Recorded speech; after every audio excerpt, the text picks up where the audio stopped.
I'm not one for airing family drama online. I'm 36, male, and I usually just lurk on Reddit, scrolling through posts and keeping to myself. But things at home spiraled so far out of control that I needed somewhere to unpack it. I work in corporate security for a logistics company handling high-stakes shipments.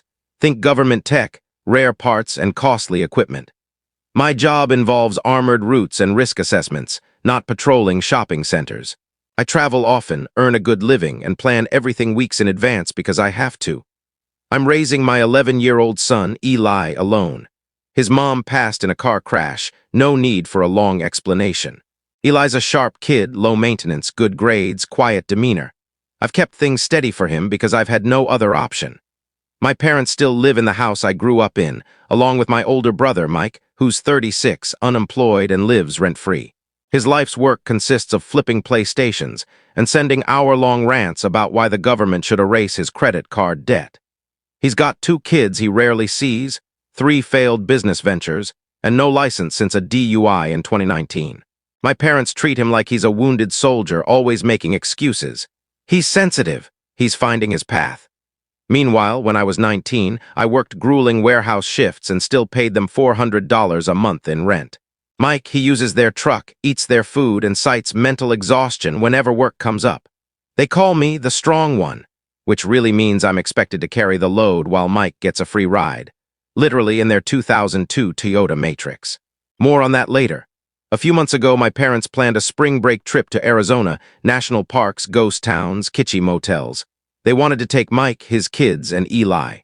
I had a work trip to Germany that week, so I agreed. Eli couldn't tag along to my site inspections, so it seemed like a good plan. 3 days before they left, my mom called. "We're finalizing the hotel bookings. Mike's short on funds. Can you cover his part?" No hesitation, no apology, just the usual expectation. I said no. She let out a surprised "oh" and hung up. Eli left with them the next day. I packed his bag, gave him $200 for the trip, and printed his travel plan. I told them to look after him. They nodded, promised they would. 4 days later, I'm in Augsburg wrapping up a route audit when I get an email from a Flagstaff hotel manager. Subject, incident report, guest Elijah Braylock. Eli had limped to the front desk asking for ice, his leg swollen, one shoe missing, and his hoodie sleeve tied around his thigh like a makeshift bandage. He insisted he didn't need a doctor, just rest. The staff, alarmed, checked security footage and sent it to me. It showed Eli hobbling through the lobby, gripping walls for support, no adult in sight. The manager reached out because I was the emergency contact. They'd tried calling my parents' number voicemail. I called my mom, no answer, my dad, nothing. Mike picked up. "Where's Eli?" I asked. "Probably in the room," he said mid-chew. "What's up?" The hotel sent footage of him limping like his legs shattered. "Oh, yeah, he slipped on some trail steps yesterday, said he was fine." "Did you take him to a doctor?" He said he could walk. "Didn't want to ruin the trip." "So you left him alone in the room?" He said he was tired. I hung up. Minutes later, my dad texted, "You made your choices, so we made ours. You abandoned your brother, so we abandoned your son. Now you both know how it feels." I booked the next flight out of Munich, a red-eye. Left my gear at the hotel, grabbed my laptop and badge, and flew. 9 hours later, I landed in the U.S., still in my work shirt, and drove straight to the hospital where the hotel said Eli had been taken. A front desk clerk had called 911 after Eli came back downstairs asking for painkillers, looking pale as a ghost. Diagnosis: clean break in his lower leg. If treated within 24 hours, a cast would have sufficed. But he'd been walking on it for over a day. Now it required surgery with screws. I signed the forms, paid the deposit, and waited.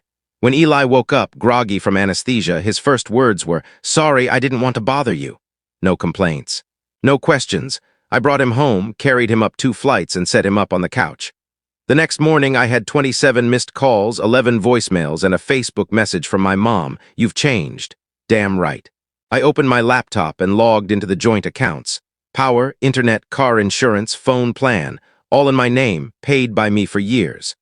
I'd covered their household bills without question, including Mike's car insurance since he couldn't get his own. That ended. I canceled their insurance coverage, killed their phone lines, and disconnected auto pay for the utilities. I left the accounts active but stopped funding them.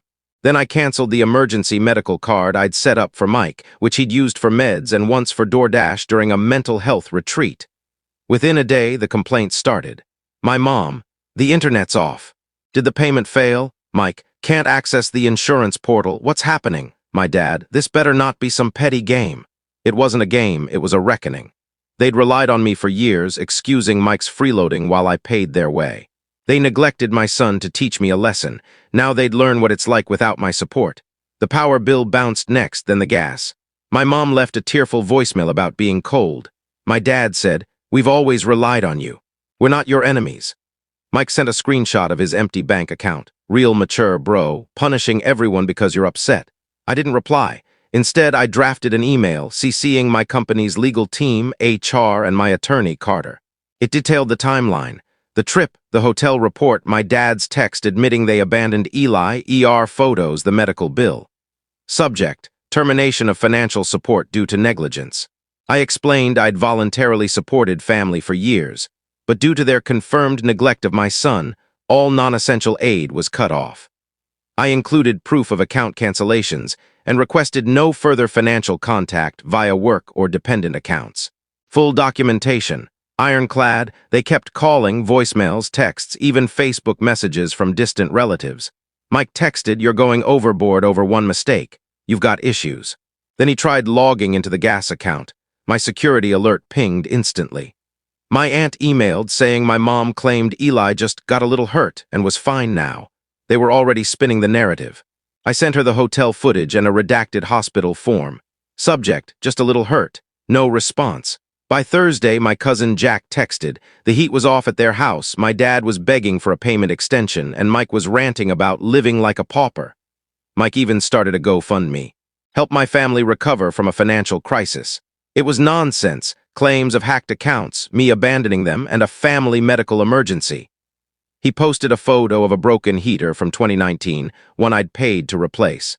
It raised $74 from 3 donors, 2 of them fake accounts. My dad emailed from a random Gmail, "Let's settle this like men. No lawyers, just family." That day, Carter sent a certified letter to their address, formally ending all dependent financial ties. At 3:22 a.m., Mike left a FaceTime voicemail. "You cut off our power over one decision. You think that makes you tough? You just showed we can't trust you." My mom followed, "It's not too late to fix this. Please." I replied once, "No support, no contact. You chose this." The cutoff hit harder than they expected.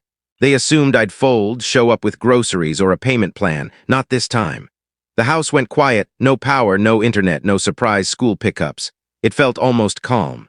Then Tuesday night, after a long day fixing a $4 million due shipment glitch, I got home. As the elevator opened, I saw Mike slouched against my door and my dad pacing nearby. I set my bag down without a word. "You ignoring us now?" Mike said. I unlocked my door. "My dad, you think it's okay to cut off your family's heat?" "Mike, what, you're too good to talk now." I walked inside. They followed, uninvited, eyeing my place. A tidy 2-bedroom apartment, secure building, high floor. Eli's room had a futon, a PC I built, and book-filled shelves. His crutches leaned by the door. The place smelled like cleaning spray and frozen pizza. My dad sat like he owned the couch. "We need to talk." Mike grabbed a protein bar from my kitchen, no permission, and started eating. "You've got food, heat, internet," Mike said. "Don't be selfish." "You're not supposed to be here," I said.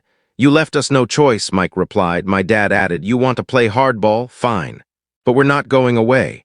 I stayed silent, then called Eli out. He limped in on crutches, saw Mike, and stopped. Mike gave a fake smile. "Hey, buddy, you okay now?" Eli didn't respond, just looked at me. "You said you'd never talk to them again." "I didn't invite them," I said. "They showed up." Eli stared at Mike. "I remember what you said to me." Mike squirmed. "We were just stressed, kid."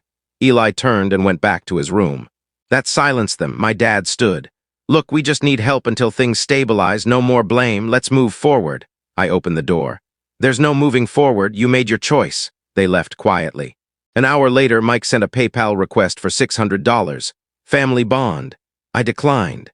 The next morning, my building's front desk called. Mike tried dropping off a used space heater, claiming I owed him. Security turned him away. He returned with my dad the next day, this time with groceries, saying I needed reconciliation. Management issued a trespass warning. I signed the report. That weekend, Eli's school counselor called. Someone posing as his uncle, Mike, tried getting his schedule. I drove to the school, filed a restricted contact form, and updated the emergency pickup list to just me and my friend Aaron, an ex-Marine who lives nearby. No gaps. Jack texted me a photo of my parents' dark porch. The GoFundMe was deleted. My dad posted a candle photo captioned struggling. My mom started telling relatives I changed after my wife's death, framing my boundaries as trauma. They were long overdue. HR called next. Someone claiming to be Mike asked if I'd been suspended, fishing for my job status. I briefed them in under 2 minutes. They flagged my file and alerted compliance. Carter drafted a restraining order in case Mike escalated. Then my aunt texted, "You're humiliating your family. Eli's fine now. Why drag this out? My cousin Eric, don't punish good people. Your parents are suffering." They were mad I wasn't letting them rewrite the story. So I compiled everything, a Google Drive folder, Braylock family records. It held the hotel report, security footage, Eli's post-surgery photos, my dad's voicemail, Mike's GoFundMe lies, and HR emails, all watermarked. I shared it with my aunt Eric, my dad's lawyer brother, and Jack. No message, just the link. My aunt replied, "This isn't what your mom said." Jack, they're done for. The family WhatsApp group, where I'd been kicked out years ago, imploded. Jack sent screenshots. My mom scrambling, my dad doubling down. Sunday night, my parents' neighbor, Mrs. Jensen, brought an envelope. Inside, a letter from my mom, a photo of her with baby Eli, 2 used gift cards, and a therapy flyer with the cost circled. The letter begged for forgiveness, defended Mike, and said I wasn't raised to be this way. I kept the photo, shredded the rest. Tuesday, Carter got a weak cease and desist from my dad's lawyer friend, claiming I had a pattern-based obligation to support them. Carter's response, no legal basis. That was it. That weekend, I stayed in with Eli. We built a new shelf for his bedroom, swapped out his PC's cooling fans, and grilled burgers on the kitchen stove. We watched a movie and crashed early. Sunday evening, there was a knock at the door. Not Mike or my parents, but Mrs. Jensen, their neighbor, a woman in her late 60s with orthopedic shoes and a knack for knowing everyone's business. She handed me a brown envelope with my name scrawled in shaky handwriting. "They asked me to deliver this," she said. "Didn't say what's inside." I thanked her, closed the door, and opened it. Inside was a letter from my mom, a photo of her holding Eli as a baby, 2 partially used gift cards for Target and Applebee's, and a flyer for family counseling with the price circled. The letter began, "This isn't how we raised you," then rambled for 4 pages about forgiveness, misunderstandings, how Mike just needed a few more breaks, and how we could still fix things. I shredded the letter, kept the photo, and tossed the gift cards and flyer. By Tuesday, Carter, my attorney, informed me that my dad's lawyer friend had sent a flimsy cease and desist letter. It accused me of financial neglect, arguing I had an unspoken duty to support the household based on my past payments. Carter's response was a single line, "No legal grounds."